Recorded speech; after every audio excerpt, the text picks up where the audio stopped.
Today I'm taking a look at two of the most capable off-roading SUVs that we've seen in recent years, the Toyota FJ Cruiser and the Jeep Wrangler. The Jeep Wrangler is an indirect descendant of the World War II Jeep, which first began production in 1941 and was the first mass-produced 4x4 vehicle with about 650,000 units built during World War II.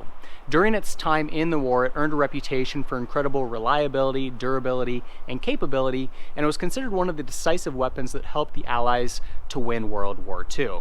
Now, after the war was over, the Willys company took out a trademark for the Jeep name and began producing the CJ, which continued production into the 1980s and was replaced by the Wrangler name in 1986. The Wrangler has now seen 4 generations, this 2008 falling into the JK series that was sold from the 2007 to 2017 model year, and also during the JK series we see the introduction of the 4-door Unlimited model, which now accounts for about 75% of total sales on the Wrangler. The Japanese military commissioned Toyota to build a vehicle similar to the Willys Jeep, and we see that in its first form as the Toyota AK-10. The AK-10 is later renamed the Land Cruiser, which begins production in 1951, and after the Chevy Suburban, the Land Cruiser is the longest lasting nameplate of any SUV that's still in production. Now, unlike the Wrangler, which stays a little bit true to its original roots of that Willys Jeep, the Land Cruiser has morphed quite a bit over the years into a full-size luxury SUV here in the US market. Now that brings us to the FJ Cruiser, which isn't a direct descendant of the Land Cruiser, but in a lot of ways it's much more similar to those early models, specifically paying tribute to the very popular FJ40 that was sold from 1960 to 1984. The FJ Cruiser is first introduced to the US market at the Detroit Auto Show in 2003 as a concept vehicle, and due to it being very popular, it gets the green light for production. Now, although the FJ Cruiser started out production in 2007 and was a huge success in its first year with about 56,000 units sold, by the time we get to 2009, sales have dropped to about 12,000 units, and Toyota made the decision to discontinue the FJ Cruiser after the 2014 model year.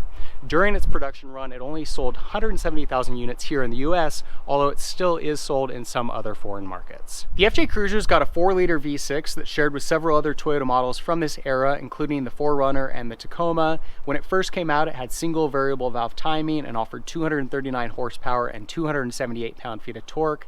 In 2010, it gets dual variable valve timing, revising those numbers to 259 horsepower and 270 pound-feet of torque. And then again in 2011, we see those revised slightly to 260 horsepower and 271 pound-feet of torque.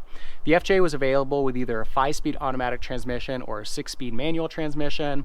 On the automatic models, you could get it in rear-wheel drive or with a part-time 4-wheel drive system, and the manual model comes standard with a full-time 4-wheel drive system.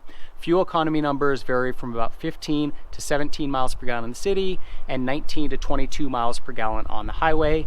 0 to 60 time is about 7.5 seconds, and max tow capacity is 5,000 pounds. The JK series of the Wrangler sees 2 different engines during its production run. From 2007 to 2013, you get this 3.8-liter 6-cylinder with 205 horsepower and 240 pound-feet of torque. That's paired to either a 4-speed automatic transmission or a 6-speed manual transmission, and it's available in either rear-wheel drive or 4-wheel drive.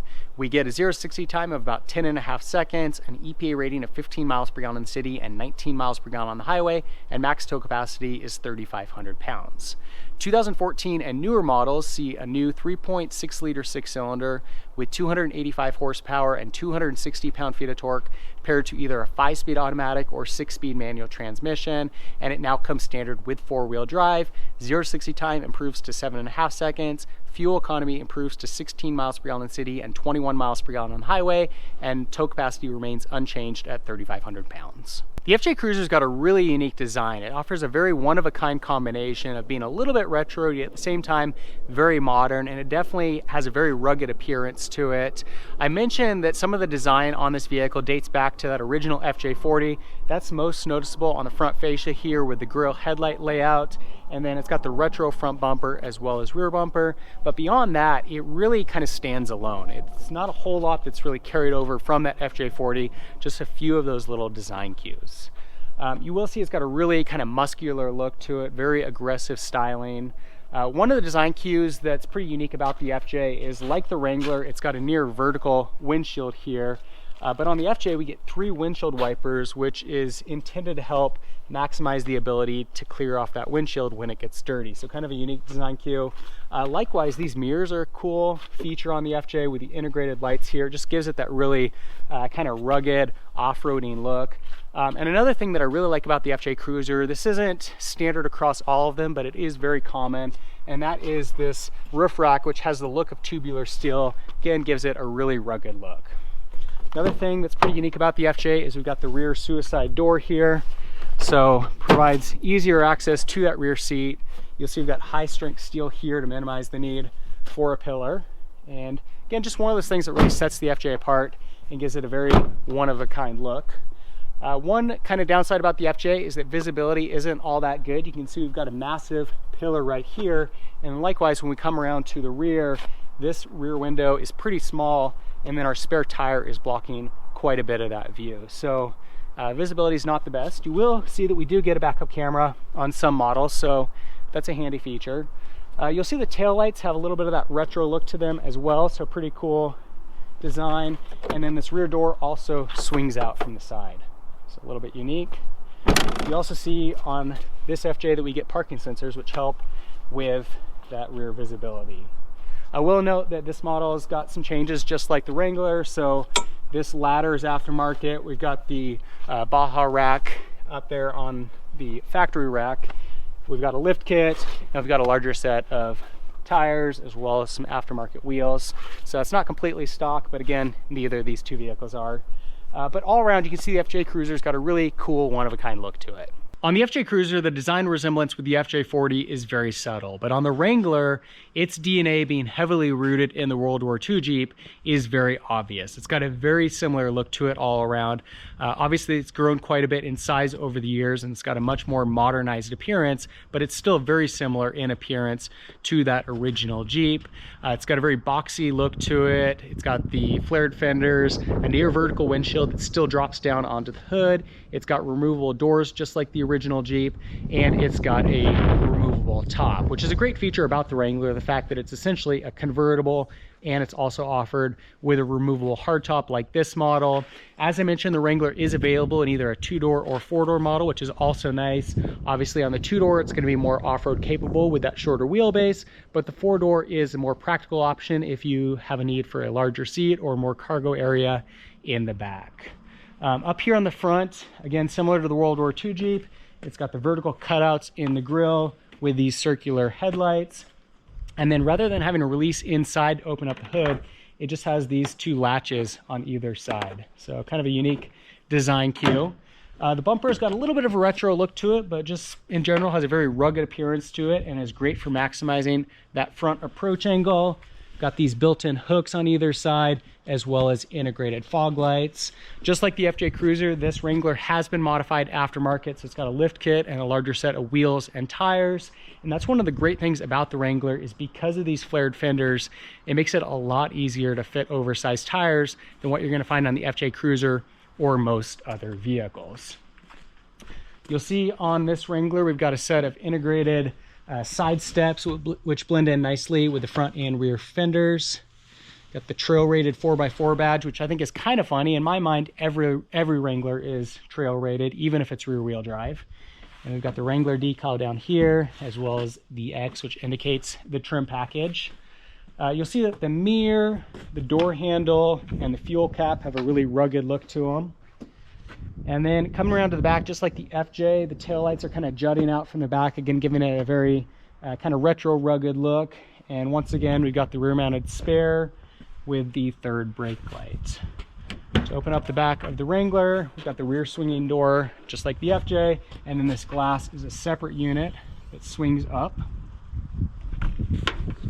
And then just like at the rear, pretty rugged bumper here on the back, which is designed to maximize that rear departure angle. So you can see all around a really great looking vehicle, very rugged design, and certainly a lot of design cues that are still carried over from the original Jeep. Looking inside the FJ Cruiser, you'll see it's got a pretty nice cabin. Unique design that's attractive with a nice functional layout. Good accent colors, decent quality materials, and nice fit and finish. It's also got pretty comfortable seats. Doesn't come with a ton of available luxury and tech features, but does come with the basics. We got power windows, power door locks, power mirrors, audio controls on the steering wheel. You'll see the steering wheel is leather wrapped. Self-dimming rear view mirror with a backup camera. We've got a compass, temperature gauge, and inclinometer. It's a pretty unique design. We've got a clock here between the vents, and our audio system with AM/FM radio, satellite radio, CD player, and auxiliary connection. Climate control below that with heat and air conditioning. And then down here we've got traction control, locking rear differential, Toyota's 8-track traction control system, and we do have a subwoofer that we can turn on and off with that switch. 12-volt outlet, auxiliary connection. This can be used to turn parking sensors on and off, and we've also got an inverter in the rear. 2-speed transfer case. This is our shifter for that 4-wheel drive system. Got our gear shifter, storage space, cup holders, and then armrests on either side here. And then we've got our rear seat, which has a decent amount of legroom actually. You'd think with the suicide doors that it'd be a little tighter back here, but it's not terrible. And these can also fold up in a 60-40 split to further increase that rear cargo area. If we drop down the headrest there, that also allows this to sit flat, although I don't think I can do that with one hand. And then if we come around to the rear, again, it's a side swinging door, and cargo space is pretty good back here, especially if you drop down those rear seats. Got our subwoofer, and then we've got that power inverter here, and a little compartment built in on this side. This comparison between the FJ Cruiser and the Wrangler is a little bit unfair because the FJ is pretty heavily loaded and this is more of a base model of the Wrangler, but it still gives you kind of a general comparison between the two models. In general, I do like the interior of the FJ Cruiser a lot more. It's got kind of a normal SUV feel to it, much more comfortable, it's quieter, it's sealed a lot better, whereas the Wrangler has a much more primitive, kind of rugged look to it. Likewise, I don't think the material quality and fit and finish is quite on par with the FJ. Seats aren't as comfortable either, but certainly for what it is, a very capable off-roader, you know, in some ways I think people may prefer this more primitive interior. This model is very basic, so we've got manually operated door locks and windows. Just like the FJ, the seats are also manually operated. No controls on the steering wheel here. We've got an aftermarket stereo system, and then below that we've got a couple of vents, climate control with heat and air conditioning.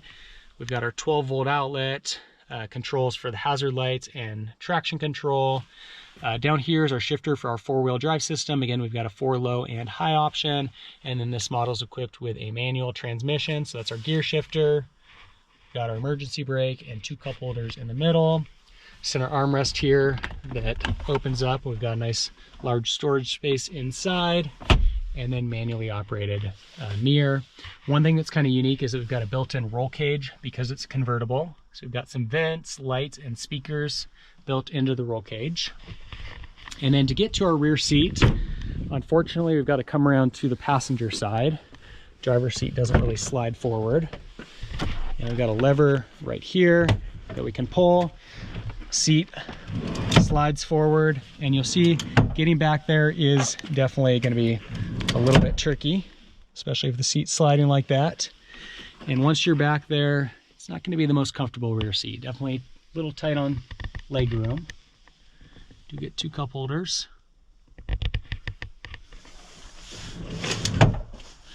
And then again, coming around to the back here, we open this up. Cargo space is going to be pretty limited on the 2-door model. If you're looking for more legroom in the back and more cargo space, 4-door is definitely the way to go. Both the FJ Cruiser and the Wrangler are incredibly capable off-road, and you're going to be hard-pressed to find another option that can compete with these two models. The FJ is built on a platform that's shared with the 4Runner and the Lexus GX 470, and it's got a solid rear axle. The Wrangler is built on a standalone platform, and it's got solid front and rear axles. Both vehicles are available with four-wheel drive and have a 2-speed transfer case with a low range option. The FJ has an optional locking rear differential, and the Wrangler's got optional front and rear locking differentials. On the FJ Cruiser, we've got Toyota's A-Track traction control system, which is a cool feature. The vehicle is able to detect wheel spin and apply braking to limit that spin, so it acts a little bit like a locking differential. And then on the Wrangler, it's got its sway bar, which can be disconnected to help improve articulation when off-roading. As far as geometry on the vehicles, the FJ Cruiser has 9.6 inches of ground clearance. Your basic Wrangler is going to have 8.8 inches, but if you go with the Rubicon model, you've got 10.2 inches. Front approach angle on the FJ Cruiser is 34 degrees compared with 42 degrees on the four-door Wrangler and 44 degrees on the two-door Wrangler. The one highlight for the FJ is with its breakover angle sitting at 30 degrees compared with 21 degrees on the four-door Wrangler and 25 degrees on the two-door Wrangler. And then with rear departure, again, the Wrangler's got the advantage with the FJ sitting at 27 degrees, the four-door Wrangler sitting at 32 degrees, and the two-door Wrangler sitting at 40 degrees. The other advantage with the Wrangler is because it's got those flared fenders, helps with easier fitment of oversized wheels and tires. We'll start off with a quick little acceleration test here. And by quick, maybe not so quick. Now this Wrangler is equipped with an aftermarket exhaust, so it's a little bit louder than your typical Wrangler. But let me just say, they're pretty loud inside in general. You definitely feel a little bit more like you're back in that World War II era with the Wrangler than the FJ. It's more primitive, it's a little more basic. Seats aren't quite as comfortable. You get a lot more noise coming into the cabin in terms of engine noise, exhaust noise, wind noise. And you know, in some ways it's a downside, in some ways it's just kind of part of the experience. I'd say that most people buying a Wrangler aren't really going to be concerned about overall ride quality and cabin noise. They want a vehicle that's just fun to drive, and sometimes those things just add to the overall experience. I will say I'm not all that impressed with the 3.8 liter 6-cylinder that we get in these early years of the JK series. It's pretty well underpowered. Acceleration is abysmal. Fuel economy is not all that good, especially when you consider that this is a compact SUV, and tow capacity is not all that impressive either. Fortunately, those 2014 and newer models see a really nice improvement, that horsepower increasing by 80, torque increasing by 20 pound-feet, the 0-60 time drops by 3 seconds, and we see an improvement in fuel economy. So certainly if I were going to get into a JK series Wrangler, I'd go with a 2014 or newer. But in general, I like the fact that on the FJ, it's better suited to the vehicle in all years. I do really like how easy the Wrangler is to drive in terms of navigating tight situations. It's got a really good turning radius, and I can see where when you're on a really tight trail or trying to navigate through a rocky section, it could do that very well. The other thing that I really like is sitting up here in the driver's seat, you've got a really good view looking out over the hood. So it gives you really good visibility. You've got a really good gauge of where the front of the vehicle is. That's not really something that you get quite as much in the FJ. The FJ definitely drives nicer than the Wrangler all around. It's much more car-like, it's smoother, it's quieter, it's more comfortable. But make no mistake, the FJ definitely makes some compromises due to its off-roading nature. Just like the Wrangler, it's got that short wheelbase, and so it definitely kind of throws you around when you get on bumpy roads, icy roads. When you're driving at those higher speeds, it can feel a little bit sketchy. It's definitely better than the Wrangler, but it's got some issues in that same department. So you're making some compromises there. Once again, the off-road capability is kind of the trade-off for that. It's very off-road capable, but as a result, it's not as nice to drive, you know, on paved roads. I really like the 4-liter V6 that we get in the FJ Cruiser. I think that it's very well suited to the vehicle. There's no abundance of power by any means, but at no point I've ever felt like I needed more power than what I've got in the FJ either. In terms of accelerating, I always feel like I can merge onto the highway no problem. going up steep grades, there's no problem. It can handle those highway speeds without an issue. And even though I've put a set of oversized tires on it, it handles those just fine too.